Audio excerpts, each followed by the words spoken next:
Est-ce que l'image ici est bien sur le bon calque? C'est la grande que j'ai mise. Parce que je pense ne pas pouvoir trop vérifier si elle était arrivée sur le bon calque. C'est pas très grave, elle n'est pas sur le bon calque. C'est pas très grave. Mais voilà, je vais la mettre sur le calque image flottante.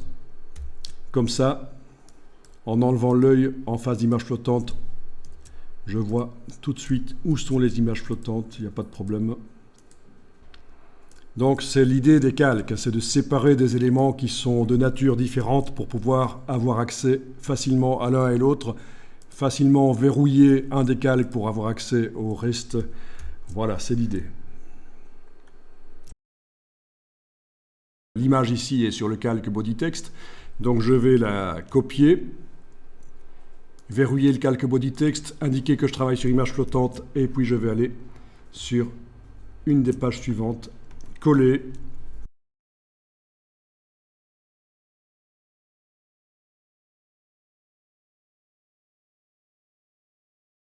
Très intéressant.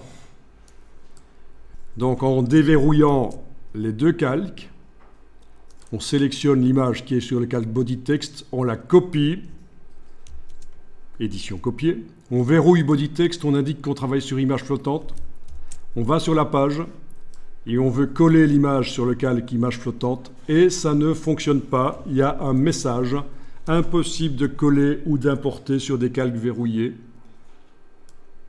ou masqués. Il n'est pas verrouillé ou masqué.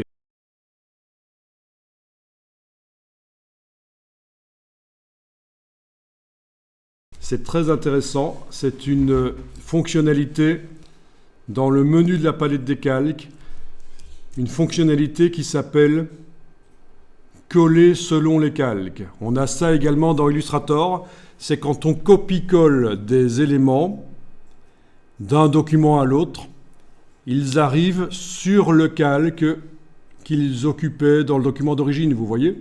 Et si dans le document dans lequel je colle, le calque n'existe pas, il le crée. Mais chez moi, c'est enclenché parce que c'est très intéressant parfois de l'enclencher. Donc, que ce soit dans InDesign ou Illustrator, en fonction de ce qu'on veut faire, on enclenche ou pas cette fonction. Et donc, ce qui se passe, c'est qu'il essaye de coller sur le calque body text, mais il est verrouillé. Donc, je vais désactiver cette option et là, il va le coller tout simplement. Si c'est désactivé, voilà, il n'y a pas le petit V en face, il va le coller simplement sur le calque qui est activé. Voilà. Édition collée. Et ça marche. Le coller selon les calques, à enclencher ou pas, selon ce qu'on veut faire.